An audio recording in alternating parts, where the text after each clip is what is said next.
mesmerized by that intro. Ding, ding, ding, ding, ding, ding. Welcome to Box Office Showdown. It's another Saturday night here in Manhattan Beach. This wasn't on earlier. I don't know what this is doing. And she's so excited she can put the sound on. I know, right?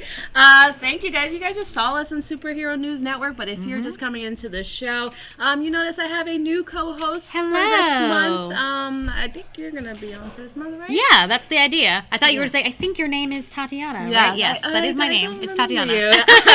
But you've seen Tatiana in like Riverdale or Gingerdale and Superhero News Network. That's right. So she is coming here to give her film knowledge. Little spice of Toddy. Well, you're already the spiciest one here. That is in your name. But there are all kinds of spices. Everyone can be part of the spicy squad. That's true. But welcome. Yeah, everybody wants to be. Shut up. Everyone wants to be. Everyone wants to be. Hey, good evening to Red Blue Blur there. Hi. Thank you so much for carrying over from Superhero News Network. Tonight, we are going to be talking about female reboots and the necessity or lack thereof. Of all female yes. reboots. And this was inspired by #shows exclusive. Yes. That they're looking into a Rush Hour female reboot with Lee Bingbing, not Fan Bingbing for those who may be confused, in the Jackie Chan role. And why do you have to talk about us? That was off the stream. Hey, other people might be confused. And Chris Tucker said he wanted Tiffany Haddish, right? Listen. Which, that is an inspired choice. I want news about Rush Hour 4, which was a thing that was going to happen, and then I don't know if... When was it going to happen? Like last year, they confirmed it, and then suddenly it's like, they all-female reboot. I guess they're like, replace it. We don't want men anymore. Oh my gosh, I don't know what Chris Tucker's issue is. Interesting. Red Bull Blur has already started off saying some need it, some don't, and Rush Hour is one that doesn't need it. Okay, well, we definitely want you guys to get into a discussion here in the chat, which we will reference from time to time. So please give us your thoughts. We are actually going to try a new thing on Box Office Showdown tonight. We are actually going to debate this topic through it. Yes. 3 rounds. Yes. Hates it. It's going to be like wrestling or boxing or something. And then you guys see here, there's a point system right above us. There it is. There's a point system right above us. So how does this point system work? How does this point system work, producer Juzzer? The chat is going to choose who made the stronger argument. Oh, God. Okay, all right. So the chat, you're voting. You are going to vote, and then I think we're going to have our peanut gallery over here also voting and assigning There we points. go. There we go. And I guess we can get into it. Let me just say that Rush Hour is one of my favorite comedy franchises. I watch the first one all the time. I'm probably in the minority that really loves the second one as well. Yeah. The third one, Exists. take it or leave it. It Yeah. exists. But I do love the chemistry of Chris Tucker and Jackie Chan, and sometimes you're not going to recapture that, even with the reboots with the same premise. Right. So we're going to get into this debate here. All female reboots. Now, that has been a thing in the industry in the last couple years, trying to push equality and inclusivity in cinema. And you guys already know the industry has this thing with rebooting existing IPs. Yes, they do love to do that. Like whether that's rebooting Star Wars or Terminator or all these other things, and maybe like retooling the story, Ghostbusters, stuff like that. So we are in the age of remakes, and now we are in the age of all-female reboots. Yes.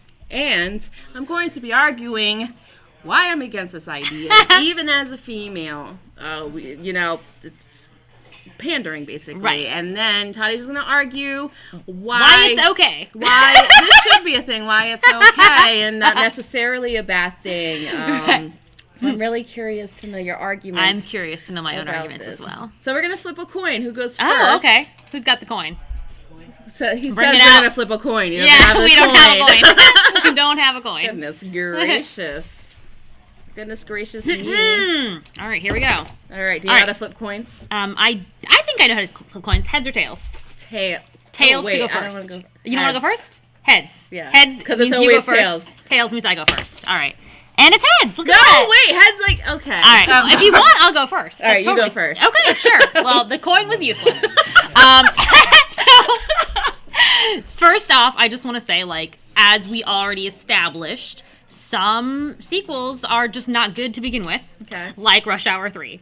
So, and I think that a all-female reboot is, for me, not really any different than just doing a regular reboot. Like, reboots, you may like them, you may not. The idea is that they're meant to introduce a different perspective to an already known premise. So, because we do want more women in the industry, we want to put them more at the forefront, I understand that studio execs are more willing to invest their money in a tried and true premise, right? So that's why they go for female reboots instead of new material, which is the ideal. The ideal is to have women-led stories that are original and brand new, but I would say, hopefully, a female reboot is a stepping stone to that. Like, if that does well, then people are more willing to put their money in new and original stories for women and by women, which is really the big thing that we need to do next with female reboots. If you're going to have them, have women write them, have women direct them. But essentially, I would say, like, I don't think that having a female reboot is hurting the existing property.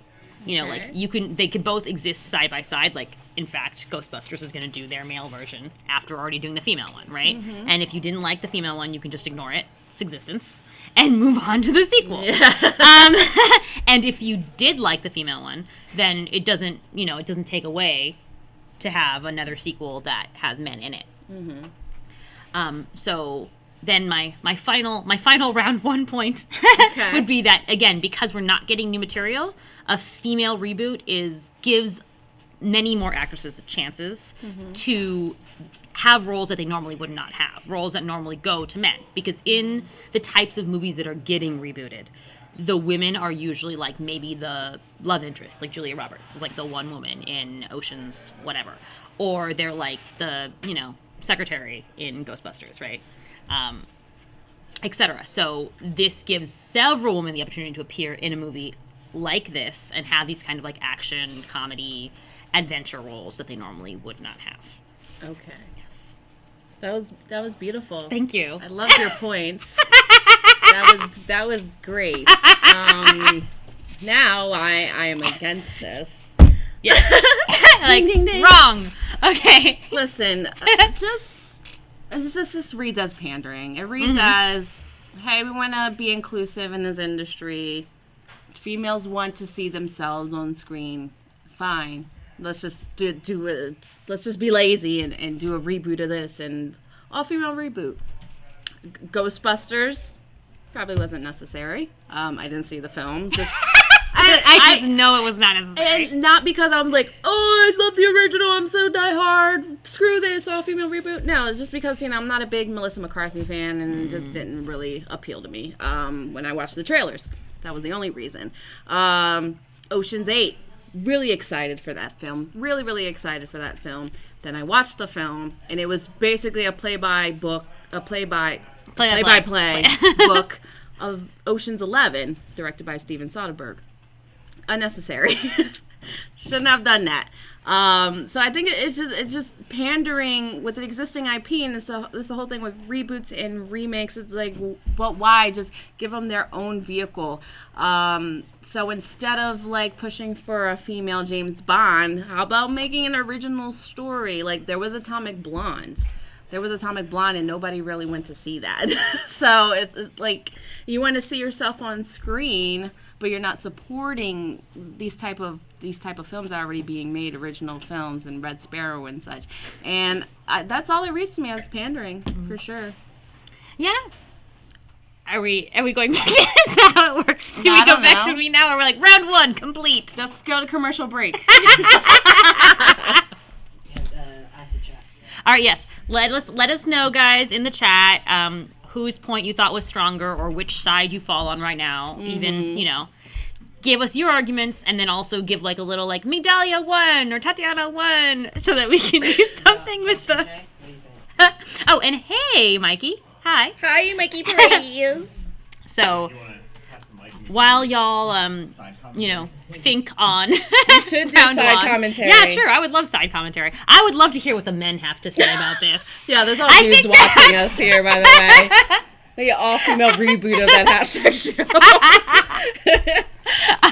But like to your point, I think that what we need is, you know, like the individual talent behind these stories. Like if you're gonna do an all-female reboot of something, which just, you know, like again, like I said, I don't think it's any different than any other kind of reboot. Right. But if you're going to do it, then what you need is not just female talent behind the scenes, but like people that are really going to understand the story at hand. Yeah, it's like a huge close-up of my face.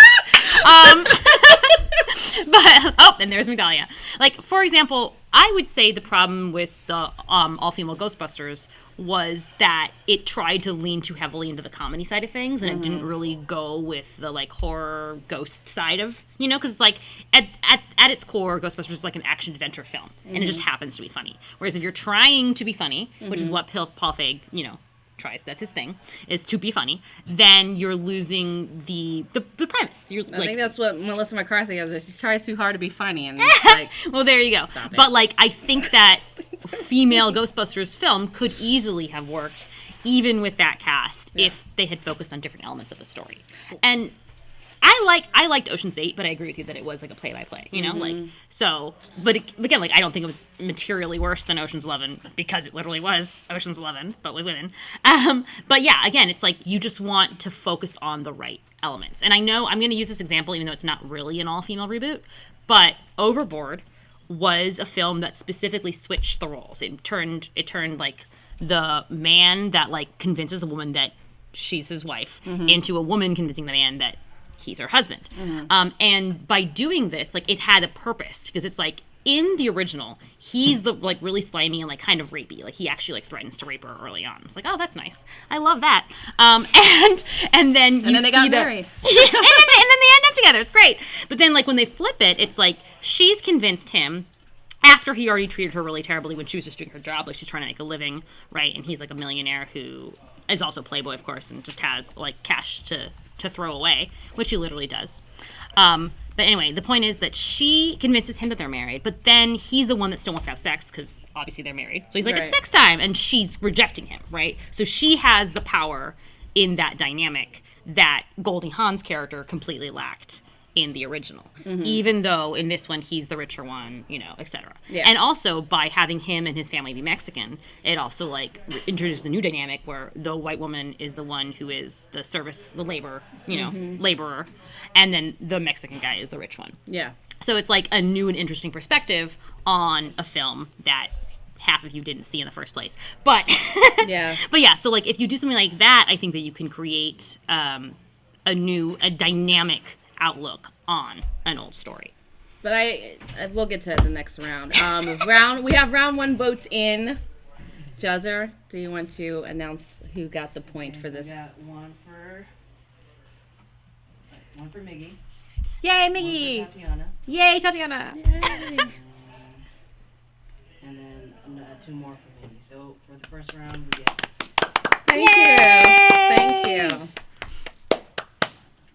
So to continue on your point here, I wouldn't classify movies like What Men Want and Overboard as all-female reboots. Number one, the term all-female reboots is kind of more of a media term, a press term. It might be a studio term as well, which is the wrong way to go about it. I think those movies are more like subverting expectations, flipping roles, especially when you're dealing with a gender bending kind of a situation. Right. And there's not so much a heavy emphasis on it being a female reboot as much as it is a role reversal. And like you said, with Overboard, that subverts several expectations.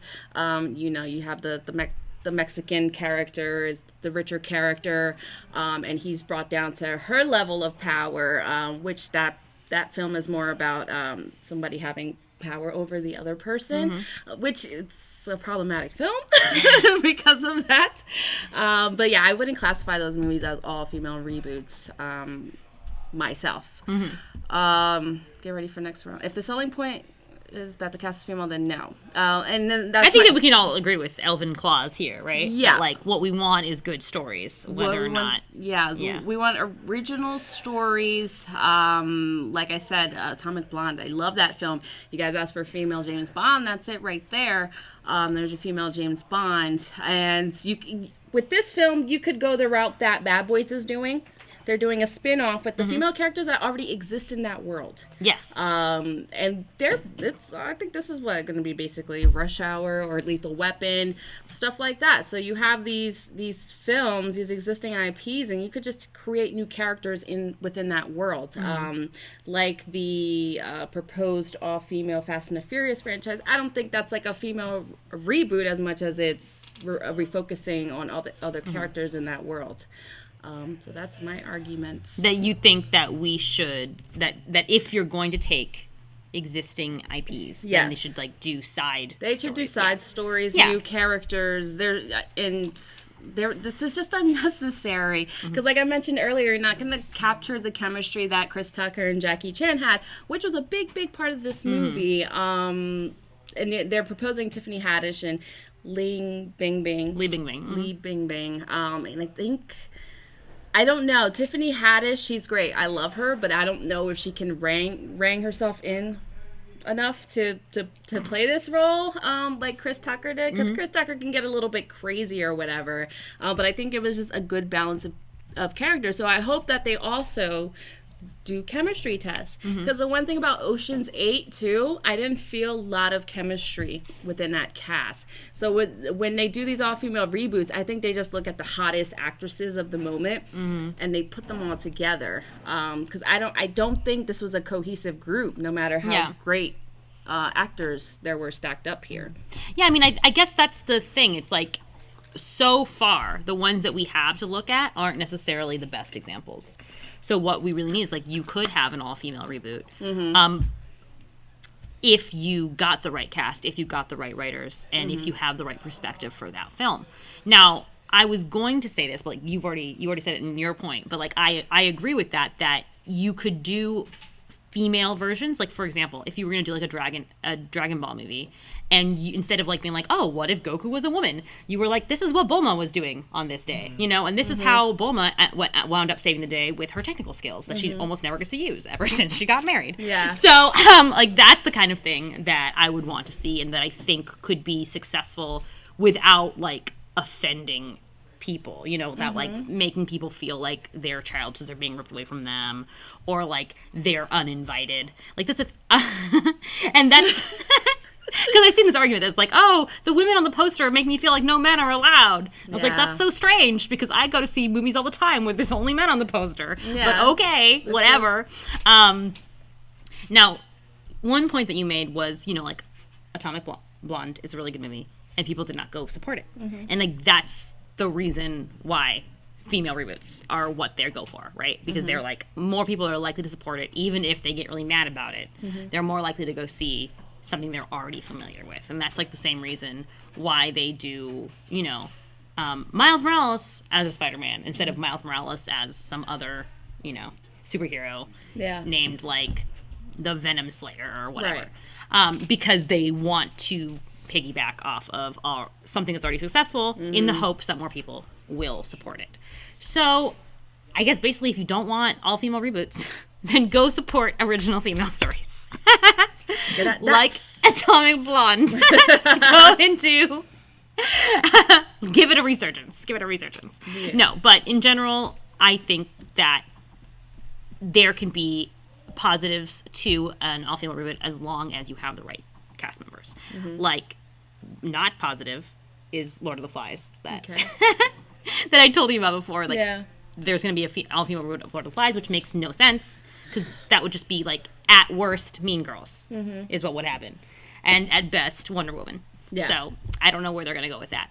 But if you had two women decide to remake Lord of the Flies, then I'm sure that they would have come up with something like Mean Girls, but on a savage island. Yeah. So, that would be a great idea. Do that. All right, does that conclude round two? I feel like I don't even know I don't know what round we're on. I don't know what round was going on. Jezzer. That's still round. That's round two. That is round 2. Yay. That is round 2. Cat Yellow Ranger says Tiffany can be a little too much. She can, and it works for something like Girls Trip, which again wasn't a reboot of anything. No. It was its own original, and it was successful. Very, very funny. Yeah, very, very funny. It's also about the dynamics between the actresses too. I think, yeah, like I said, with chemistry tests go a long way. And I just don't think one was done with Ocean's 8. Let's make Kill Bill with the lead is gay. Wait, I might have just did something there. So what are your thoughts about, even with these female reboots, men helming these stories still behind the scenes? That's the issue, I think. Like, that's the biggest issue. Okay. Yeah. I mean, just like that's why I would say it feels like pandering. Because it's not stories made by women for women. Do you think that men shouldn't, well, I don't know if shouldn't be allowed, or do you think like men can't really tell the stories of women? I mean, obviously there are some men who can tell women's stories, but in general, men are like trained by society to think of themselves first, and women are trained to think of men first. Okay. So, and it's same with like when like racially, like whites are seen as whatever, they get the benefits, and then others are trained to think of them first. Right. So I think that it would benefit everyone if women were in charge, but it's not that men can't be allowed to, just that like you want to have more diversity in the room, to get different perspectives. Because like, yeah, you can have a man that's there, he has his vision, but then also give him other voices to bounce off of. Yeah. Because when you're in your own little bubble, right? If you are already off the mark, like if you're making a female reboot of Lord of the Flies, when the entire point of the book was toxic masculinity and like the aggression of young boys. It's literally the point of the story. But then you're gonna have issues if you don't have other people in the room to tell you to rein yourself in or to, go off to the side. And like something like that, Lord of the Flies, if it's so based around gender, and then they do female reboots, then that has to change the core of the story from what it was, and you basically should have just called it something else. Right. It's not a female reboot, and this just goes into an argument about remakes and stuff. Like with Charmed, you could have just literally created a new show about witches and called it something else. And and that wasn't even like changing anything other than their name and their origins, their heritage, or whatever. And yet people were still very, very unhappy about Charmed. But because they attached the name of an existing IP that had nothing to do with the original show. And the whole point of being the Charmed ones is like they're the only 3 witches that were these people. They can make a female reboot, just don't make their gender the main topic of the story, which is what Lord of the Flies is. Red Blue Blur says, I believe that men can't tell a woman's story if you have a female lead movie. The writing needs female perspective. I mean, I think it would be a good place to start, Yeah. Because like we've had enough men telling women's stories in the past, so you may as well see what happens when you put women in charge. Yeah, but like you said, there are a few people who do it and do it well. I think, this is hard to say. Now I'm just trying to think, because I think he's only done like one female character, really, James Cameron. James Cameron. I was gonna say like George R. R. Martin. You think? No. No, Game of Thrones is like ridden with so many like rape tropes aside, all the rape tropes aside, but like the fact that he has so many female characters that are all so different from each other and that approach the story of the same story of power in different ways. Yeah. Like I think that the world that he's created for them is really like toxic, obviously, and and riddled with negative tropes, but the like diversity and breadth of the characters themselves is something that you don't see very often. And most famously, Joss Whedon writes female characters very, very well. I mean, he does have his own issues. There's a lot of problematic elements in some of his storytelling, but for the most part, it was a positive thing for women of my generation. But on the flip side of that, sometimes women are terrible to each other. Let's go into Twilight, which was created by Catherine Hardwicke. Right. Number one, and written by a woman in the first place. Yeah. Stephanie Meyer. Yeah. Sorry, I flipped that around. Yeah. Wrote the book. And then the first one's directed by a woman. Yeah. really, really takes us back into a 50s kind of trope, very creepy and yeah. So it's not, it's like, it's not always like 100% on either side. Yeah, exactly. Sometimes. Thank you, trolling. Josh. Thank you, Josh. We got male tropes here. I mean, trolls. I like tropes. Red Blue Blur says it's time to just stop reboots, period. And, I agree. In general, reboots are just unnecessary. But I guess my main point really is just, since all reboots are unnecessary, you may as well have some that give more women more paychecks. Right? So let's do, a thing here for the last round. All right. Tell me a film that you would like to see get rebooted with an all-female cast. And maybe I tell you one that you film. don't. No. Maybe I also list one, and then the audience can tell us which film they would like better to see rebooted with this female cast. Okay. One that I want rebooted with an all-female cast. I'm trying to think, what are even movies? What are even movies with this all-female team? cast? Okay. If I had an all-female Star Trek, I would want to see that. Okay. Yeah. Or at the very least, flip it around, right? So you got Uhura and a bunch of dudes, a bunch of women, and Kirk, whatever. Yeah. So there you go. I'm trying to think. I always make up these proposals. Yeah, you're like, what do I want? What do I want? I want to see a female reboot of, goodness gracious. What do I want to see a female reboot of?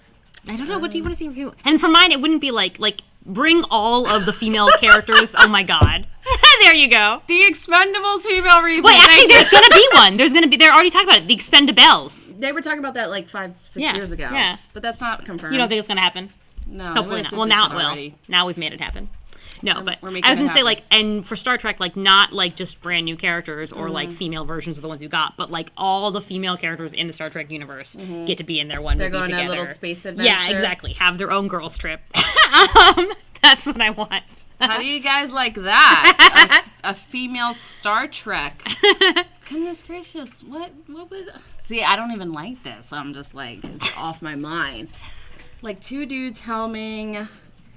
I think this would have been more appropriate to do a female reboot of 21 Jump Street, maybe. Because even with 21 Jump Street being a reboot, it was truly a reboot. It was a sequel almost, because they still had the original actors. Right, the original's still there. In the universe, and there were just 2 new characters focused within that universe, like we were just talking about. So I think it would have been funny, or to see Tiffany Haddish and Li Bingbing being in the 21 Jump Street universe. Right. Yeah. Especially since it's still kind of a warm franchise at this point. They haven't made a sequel in a while. And because they're not doing the Men in Black crossover anymore. Yeah. So we got Star Trek versus 21 Jump Street instead of doing this Rush Hour reboot. Which one do you guys like better? There you go. Apparently someone... Seal Nation says no to both. No to both? Thanks. Oh, thanks for nothing. Gee. How about a male reboot of a female story? That's all of them. That's all of them. That sounds like a Josh Goldman comment. Yeah, it's probably Josh. Oh, Josh wants to see a 21 Jump Street Star Trek crossover. What if... Okay, the girls from 21 Jump Street infiltrate the spaceship. Oh, my God. God. I think aliens are here. We need to investigate. Yeah. Perfect. Yeah. No, Expendables would be a good idea. It was canceled. It was canceled? Oh. Yeah, I mean, it was tough to even get all those guys together. And yeah, right. Just something up with the producer and such. Just, come on, guys. But yeah, I mean, I would say, anything that is an IP that has enough characters that you could get actual female characters that are in it and give them more life. Literally, it's like fan fiction. Uh-huh. If you want to do if they want to do a Rush Hour thing, they could have literally just did the whole fish out of water buddy cop story, because we've had Lethal Weapon, we've had Rush Hour, we have Let's Be Cops. That's all the same formula, guys. Bad Boys, all the same formula. Cat Yellow Ranger has the greatest idea. Sailor Moon with a female tuxedo mask. Yeah. Oh my god, that whole Sailor Moon fandom already tries to slash everybody together. That's a big lesbian love fest in that fandom. As it should be. Who retracted their message? Put your message back on there. All female Power Rangers. No. No? You don't like that one either? No, because they're so tropey. And Sentai. that was all female. That's Oh, okay. A miniseries of moms. They were all moms. Mom, what the fuck? Yeah. The mom. Oh, bad Donnie moms. Pearson has been hoping for a Star Trek Power Rangers comic crossover. Interesting. Okay. Star Trek Power Rangers. See, we opened the door. Yeah, right. Power Rangers and Female everything. reboot of Machete. Stop. Who would be the Mexican actress for that? Michelle Rodriguez. I was gonna say Michelle Rodriguez, but isn't she already in one that's She's like already that? in there. Yeah. They like Gina Rodriguez. Diane Guerrero for everything. Salma Hayek. Diane Guerrero in all things. Yeah. 21 Jump Street, just because I think it'll be chemistry based, and I think whipping a cast together would be interesting. Yeah. I mean, as long as you get because as long as you get the right chemistry, then you're gonna have a really exciting story for something like that. Yeah. So again, this is like all rumored. I think. I don't think anything's finalized. I won't be surprised if it doesn't get made. Right. These things are proposed. Even all the the time. even the LA's finest might not get made after the accident with both showrunners. Oh, yeah. LA's Finest is the Bad Boys spin-off starring Jessica Alba and I think they shot some episodes already. Yeah. And I mean, the showrunners can just talk. They don't need They could just Dude talk in their lost hospital his leg, beds. dude. He lost his leg. They literally had. Oh my gosh, God, it's a so stunt horrible. gone wrong. A car crash in the video Yeah. village. Josh Goldman said a female-led Lord of the Rings. Listen, Lord of the Rings. No. Like, where were the women? Oh my God. No. Salma Hayek equals female Machete. But it looks like I won, so that's where I'm stopping the show. We're done now. Migdalia won. She won before we even started. Yeah, I won, so we're gonna end the show. If I wasn't winning, I would just come up with You new just keep topics. going. You just keep we're going gonna until you won. Keep going. So obviously, we're both against this movie, I think. Right. I mean, I don't think it's necessary. Like, obviously, the superior option is to have an original IP. But if someone decent writes it and they have good chemistry and it ends up being good, then that's only going to be a good thing. Because there's still 300 female reboots, even with the two that we know of not having done that well. So... And we don't know what the plot details are. It Right. could be a 21 Jump Street thing where it is still set in the same universe. And I mean, that's the hope, right? That it's going to be periphery characters are not literally replacing the original characters, but instead are like related to them in some way. Yeah. Which I think was something that Ocean's 8 did well, which was have her be Danny's sister. Sure. And then also have sort of like the hope or the expectation that like maybe he's not dead or whatever. Like, did you fake it? Like, what's going on? Yeah, you know? that was an interesting play. Yeah. For sure. I don't think it was really executed that Right, well. like the 'cause rest- it wasn't given its own legs. It was already Exactly. given the crutch of being part of an existing IP. But we'll see. All female Voltron. They should try it on TV again. All right. Well, that's Be down with it. Jezza's like, no. Okay, well, that's going to do it for us here at Yes. Box Office Showdown. Tatiana, where can we find you next? You can find me at Marcella's Ear on Twitter and Instagram, and you can find me on Gingerdale on Wednesdays, and once again, Superhero News Network Yes. on this day. Yes, Saturday nights with that hashtag show. You guys can find me on Twitter at Miggy Spicy, on Instagram at The Real Miggy Spicy, and you can follow me on Twitch where I do gaming and all kinds of other nonsense like tarot readings. Ooh, tarot! You'll do tarot readings on Twitch? I'm practicing. Okay. No, he's just mad because his His was cards bad came reading. out- It was a negative reading. Yeah, it came out a Aw. little bleak. He's got to So change his sad. attitude. But yeah, you Giving guys all can his secrets away. find me on Twitch also at Miggy Spicy, and I will be back next Saturday, Super News Network and Box Office Showdown, where we will have a new topic to debate. Give us your tips and your thoughts on this show right in the comments, and Yes, we appreciate please. you guys for chatting there. Thanks, Donnie, Red Blue Blur, 11 Claws, Cat Yellow Ranger. I guess this guy named Josh Goldman. I Ryan. guess. Thank you, everybody, and we will see you next time. Yes. Oh, wait, I guess I should say like, share, and subscribe to keep up to date with everything trending. In geek pop culture. Yay!